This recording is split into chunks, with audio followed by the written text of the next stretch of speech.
Hello, everyone, and welcome back to another episode of the Connecting Dots podcast. As usual, I'm your host, Usama, and today we are very excited to be joined by Mark Noonan. He's the vice chair of Deloitte Canada, and he's also a partner at their Ottawa office as well. So, with that, we'll get started. Mark, thank you so much once again for being here with us. And how had your weekend been so far? You know what? Great weekend, and thanks for having me. It's really excited to be here today, and Perfect. look forward to the conversation. Excellent. Thank you so much. So we'll get started. First of all, Mark, let's go over your professional journey. How did it start, and what kind of decision making did you do in your life that really helped you in being where you are today? Yeah, well, thanks. And it's an interesting time. You reflect back on your career, and I get a chance to relive it almost over again. I've got three boys that are in university, and they're all thinking about their careers. Yeah. So it's funny you actually think back to your career and how you got started. Right. My father was an entrepreneur. He was a businessman, and would work with his accounting firm to help him with his business. Right. And so I got to see that from kind of the outside, from a kid's perspective on how my father got advice. Yeah. And it was exciting to me to hear him talk about what he needed to take his business to the next level. Okay. And I really enjoyed the conversations I would have him about that, and looking to add that advice. And so taxes was part of the thing that actually, oddly enough, jumped into my mind about how do you kind of learn that, and does that make sense in helping you create value as you go forward. And so it's just one of the things that always interested me. And so I started off wanting to learn, and that kind of kicked off where I went with my CA designation as I got into my career. Excellent. So now that you're with Deloitte for a substantial amount of time, first of all, I want you to demystify the title of a partner a bit, because if we compare it with the traditional tech companies, it's either when you become a head of something, then a VP, then a CEO eventually. So what does being a partner mean at one of the professional services firms, and what are the exciting things about it, and maybe what does a path to it look like? Yeah, no, great questions. And I would say that probably the first and foremost is Deloitte is a partnership. So it's a private enterprise, whereas, most of the tech companies you see, even the huge, some of the big consulting companies are corporations. And so Deloitte is a partnership. And so we have a number of partners in the partnership. And so that is, you're an owner of the business, which is, pretty exciting. Exactly. And it's a different kind of model.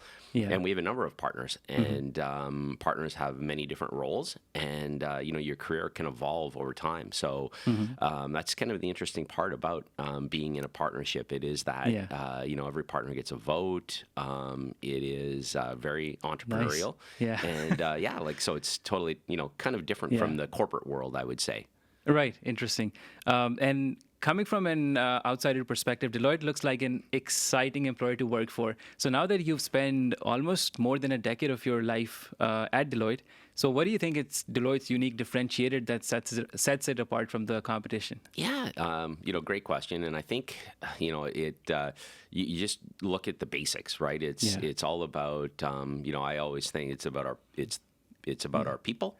Right. And our clients. And, that's just the very basic things. And there's all kinds of different things our firm does and how we've grown and evolved. But I would say that, it kind of all comes back to that culture aspect, that people aspect. Yeah. By being a private, enterprise, it's just a different type of culture and mindset than you have with, big corporate, like a big corporate world. And, it's just like I said, it's super exciting, and Nice. It's been an ability to do that, and I'd say it's always evolving.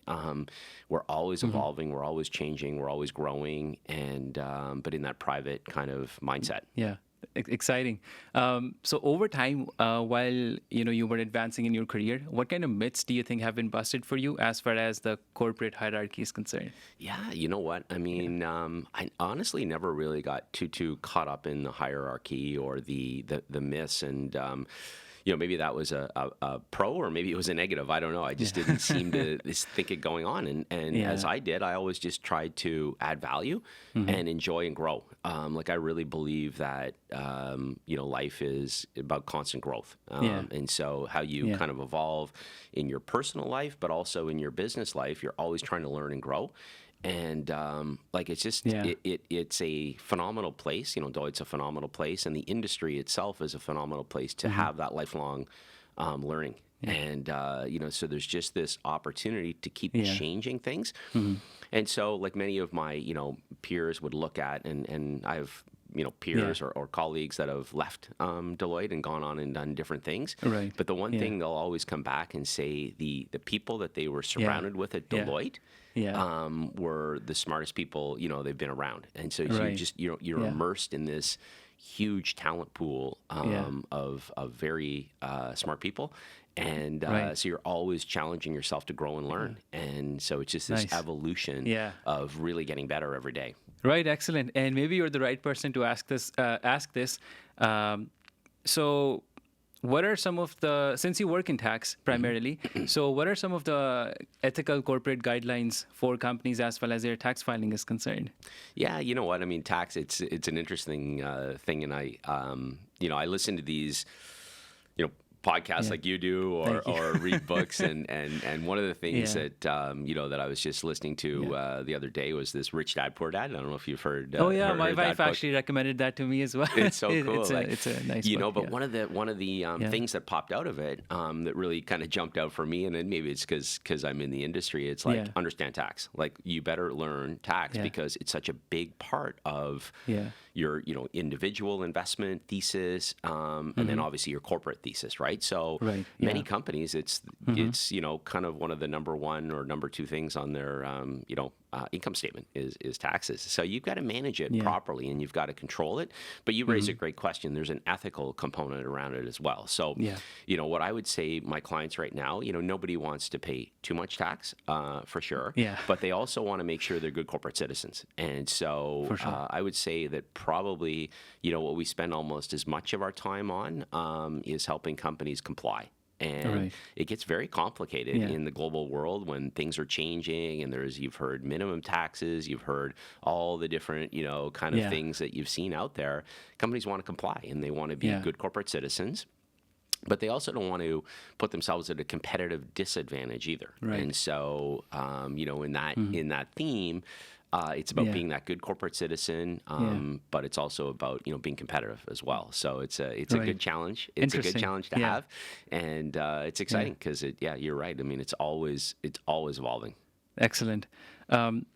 So if you talk about taxes from the government's perspective, what does the government require, or what are the minimum expectations, I would say, from the companies? Like, let's say you need to have the data for a certain period of years before you can just delete everything and whatnot and move on.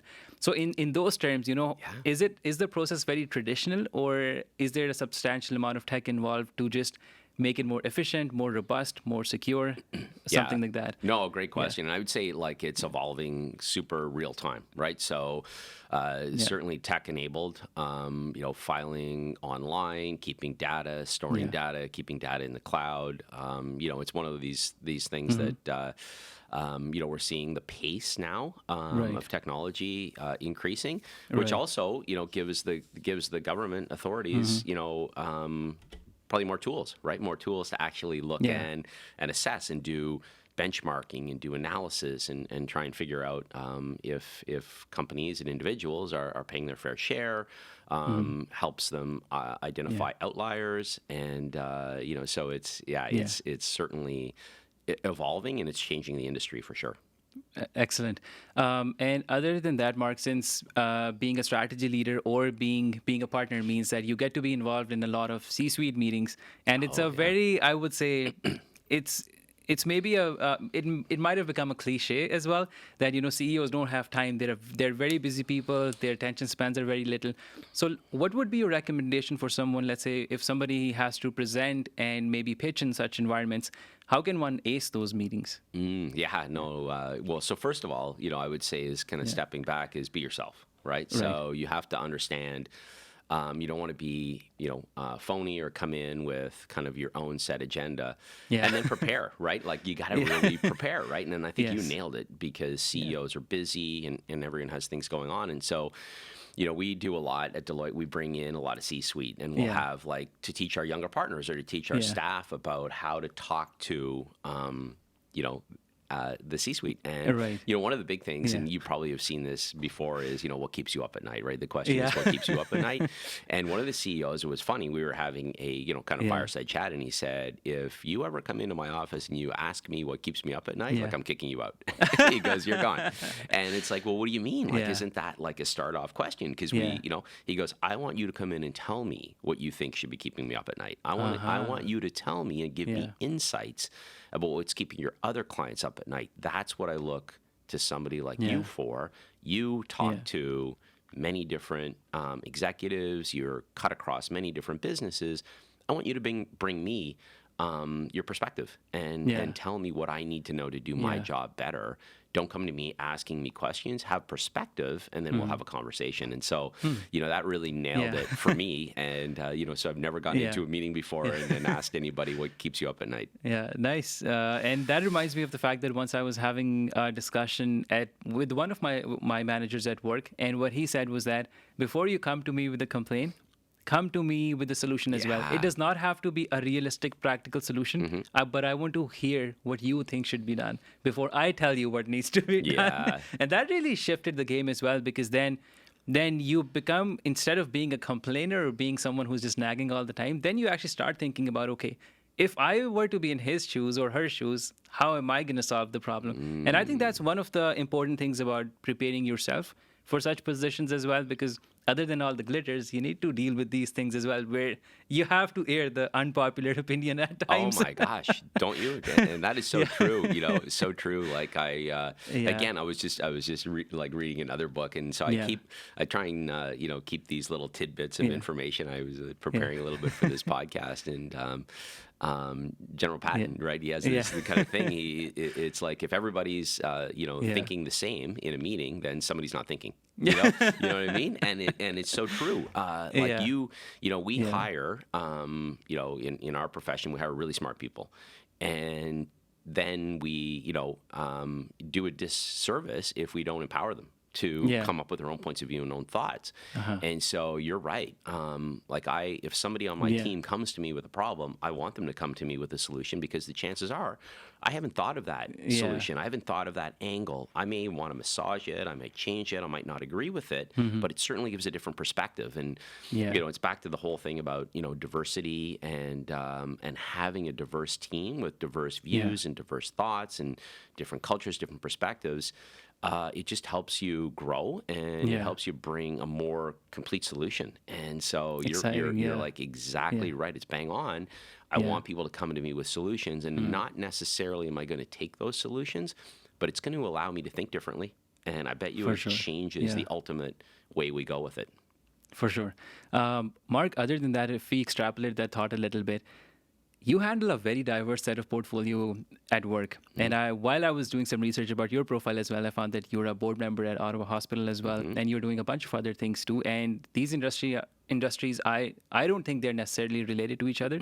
So when you're handling these many different verticals together at the same time, how do you upskill yourself so that you know exactly what you're doing, and it's based on some facts and all that? So how do you upskill yourself? Yeah, it's constant learning. It's really, and it's always challenging yourself, and so it's a bit uncomfortable sometimes, right? Like you end up doing things that you actually you go into situations and you're really that you've got to up your game, or you've got to really, you're not the smartest person in the room by far, right? So you're actually really challenging yourself to learn and to get better every day. And I think if you go in with that mindset and you say, what, I may not know all the answers. I definitely don't know all the answers, but I'm willing to bring my perspective to this situation or scenario. And you're willing to voice that and put yourself out there a little bit, right? Put yourself out there a little bit, knowing that, hey, listen, you may say something that people will look at you and say, hey, do you not really know what you're talking about? But starting that conversation and being able to make yourself a little bit vulnerable and do that, I think is, when any that would be my advice on any up and comer, any future leader. That's really how you grow, is making yourself vulnerable and putting yourself into situations where you have nothing to do but grow, because you just don't know the answers. And so, it's exciting. And if I were to connect this thought to, your dad was an entrepreneur. Now you've set an example for your family as well. Have they really made peace with the busy life that comes with the title? Well, that's a good point. Yeah, that's a good point. And you know what? I think it's Yeah. funny. Like it's a fast-paced life for sure. And but I think that you adapt, and Yeah. you kind of roll with it. And but Yeah. it's certainly a different lifestyle. It's absolutely Yeah. the case. And then you have to carve out Yeah. time for anything. And I think that whether it's business or personal or studies or academics or charities or Yeah. whatever, it's about having a plan. And like the old saying, right? If you want to get something done, give it to a busy person, Yeah. and they'll get it done. Yeah. And I love being busy, Yeah. and I've always kind of thrived on it. And so I find the busier I am, the more I actually get done, and Right. in different pieces of it. And so that's everything with family and Yeah. and all the different aspects. Yeah, interesting. So, Mark, if we take the conversation back to Deloitte a little bit, do you have any cool traditions at work that you can think of? Cool traditions? Yeah. Yeah, it's a good question. I would say traditions are evolving, but it really comes back, and like I've kind of started at Yeah. the beginning, is about our clients and our people. And so the Yeah. traditions, I would say, is making time, really making time for our people, and making time for our clients, and Right. trying to be that proactive thinker. And so the tradition would be, how do I be proactive this week? How do I be proactive next week? What am I doing to make myself better? What am I doing to help my team? What am I doing to help my clients? And that's really what it kind of boils Yeah. down to. And so Right. that's the challenge, Yeah. that you have. So I wanted to talk to you about the evolution of the city of Ottawa. It's a city that I really like the most. This is what I call home. And since you've spent a lot more time than me, how have you seen the city evolve and grow over time? Yeah. So, well, first of all, Ottawa. So love Yeah. the area. I've Yeah. lived my whole life probably within Yeah. in about 100-kilometer radius. And so, Yeah. traveled a lot with work, traveled a Yeah. lot for fun, but always, resided in Ottawa. Families here, wife's families here. And it's just a phenomenal place to raise a family Yeah. and raise kids. It's got a unique characteristic. It's got a big public sector, so huge public sector, obviously being the capital of Canada and having a huge government presence, but Yeah. also a pretty big tech presence. And the government being here, Bell Yeah. Northern Research, way back in the day, kind of spun out of the government, Yeah. and then kicked off Nortel and kicked off this whole tech boom. Yeah. And so, it was dubbed Silicon Valley North at one point. And so it was really kind of Yeah. exciting. And my whole career has been really around tech. And I found that I could really continue to grow being in kind of the tech space, throughout my career. And so, had a chance to kind of work in different cities with clients in different cities. Yeah. And by the nature of tech, it's always going global, right? So you're never just selling in Ottawa, or you're never Yeah. just selling in Canada. Exactly. You're always selling globally. So I got the different aspects to the Yeah. country Yeah. and the globe. Right here from Ottawa. So Yeah. I've never felt that, my career has been stagnated from being in a small city like Ottawa, and then all the benefits. We're over here in Gatineau today. They've got the Yeah. beautiful Gatineau Park, which is just a Yeah. phenomenal place. The lakes and the trails, nature, and so super cool Yeah, place I've to I've live. traveled to most places in Canada as well, but honestly, I can't leave Ottawa. Yeah, no. Ottawa's home. Yep. It's funny. It's one of those places. Once you're here, you don't want to leave. Exactly. Yeah. So now, if we talk about your education a little bit, you graduated from Carleton, right? I did. Yeah. And now, if you were to look back at the education sector here, in my opinion, I think Carleton has really, leveled up their game in terms of their industry collaborations and all that.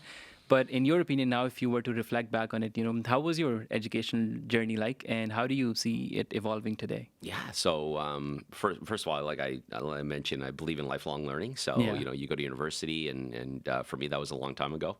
But great things to say about Carleton, and Ottawa is Yeah. another great school, and we recruit at Deloitte out of both schools, but we Yeah. also recruit out of other schools outside of Ottawa. Yeah. Of course. And but I certainly nothing but good things to say, and a good alumni group. And I see my colleagues at clients and around the Yeah. city that we all went to school together. But yeah, like I said, I really believe in that lifelong learning, and university is just one pillar Yeah. And then it's how you kind of go from there. And that's why, like, honestly, like Deloitte, we actually say that part of what we do is a leadership development firm. Like, we help our partners and our people and our clients grow. And, Yeah. so we really are teaching and learning every day. And, that's the fascinating part about Right. being part of Deloitte. We Yeah. actually have one of the things that we have at Deloitte is called Deloitte University. And so Oh, we've got yes. Yeah, that yeah, yeah. in Canada. We've got one in Toronto, Deloitte University. We call it Yeah. DU North. And then we've got one in Texas as well, Yeah. Deloitte University. Yeah. And it's really about bringing our people together or Yeah. bringing our clients into a kind of a learning facility. Right. And it's all Yeah. about like pushing the boundaries and Yeah. challenging yourself. And Yeah. like I My said, wife always tells me great things about Deloitte oh, University. yeah, I'm yeah, like, yeah. Deloitte is a nice company nonetheless. It is. Well, great food too, great food, and all kinds of good stuff. Exactly. So moving on, Mark, what are the core values that you uphold in your life? Yeah, you know what? I mean, that's, for me, it's family, and it's about reputation. Anytime that you're in kind of a profession or Yeah. you're giving advice to people, your Yeah. reputation is key. And, so it's about trying to hold yourself to those values. And, Yeah. always thinking about the long game, I would say. Yeah. And this is, the advice that I would have for a lot of people that, younger partners or staff that work for me, think the long game. Yeah. Because it is a long game. It's a career. It's a lifetime, and make sure you're always looking down the road. Your implications of the things that you do today, could hurt you down the road if you're not careful. So make sure you're Yeah. always thinking long game. Absolutely. So, Mark, other than being what your job title is, what are the other things that you're really known for? Yeah, you know what? I mean, like I said, I have 3 boys, and so I spent a lot of time with them growing up. They all played hockey, so Nice. I coached them at hockey. We play a lot of sports together, and so that really it took up a lot of the last kind of 20 years. And now they're all off at university, and so I spend a lot of time with my wife now, and we're active. We go out and hiking and skiing and try and get into the outdoors as much as we can. I think you'd mentioned, obviously, I'm on the Ottawa Hospital Foundation Board, which is something that I've always wanted to give back to the community. And when my kids were young and playing sports, I really spent a lot of time with them. So now I'm looking to give back to the community and try and jump into some charities and really help do that. And I look forward to doing that, throughout the kind of remainder of my career and even into retirement. Always giving back to the community. I think that you said Ottawa is a great spot. I agree with you. It's a great spot, and I think we can all give back and help it be even a better place. Absolutely, absolutely, and it's really inspiring to hear that, Mark. And honestly, maybe I can add a little bit here is that when I was coming here from a different culture, and that's when I truly understood the value of volunteering, I would say in very simplistic terms, that instead of just seeking a reward out of anything, when you do it selflessly, I think it has a greater impact on yourself and your personality and the way you look at community as well. And I think that's how you foster a very well-connected community in a way that where people actually feel for each other, and that's the best thing about it. Oh yeah. Exactly. So with that, now that we're reaching the end of our conversation, Mark, it's honestly it's a great honor for me to have you here, and let's end it on a note that for young professionals and for students as well, there are a lot of opportunities and there are a lot of ways to do a lot of things. How would someone know that this is what my niche is, this is what I've picked up, and now I'm not going to look anywhere else? I will be focused, and 10, 20 years down the road, I want to be at a certain level. Yeah, you know what? I mean, I that's a great question, and advice I always think about giving to my boys, right? How can you do that? And I would say that there's no one size fits all for sure. And I think as long as you go in with that growth mindset, if you believe in that whole growth mindset that you're always going to grow, you're always adaptable to change, then I think that is how you're going to be happy and successful. And have a fulfilled life. I believe in that so much, and nobody knows what's going to come around the corner in 1 year, 3 years, 5 years. Right. But if you've got that growth mindset and you're willing to adapt, then I think that is the key message I would give to people is to keep an open mind and be ready to challenge yourself and learn and grow. And don't worry about failure. Yeah. Never worry about failure. The more you fail, the more you grow. And so I so believe that at a younger Absolutely. age and even Yeah. at an older age. Nice. Well, with that, we'll conclude the conversation, Mark. Thank you so much once again for being here with us. And as far as our audience are concerned, if you like the content, please feel free to like, share, and subscribe and show your support. And do buy me a coffee, to which I'll provide the link in the description as well. This is your host, Usama, signing off. And until the next episode, take care of yourself. And I will see you in the next one. Thank you.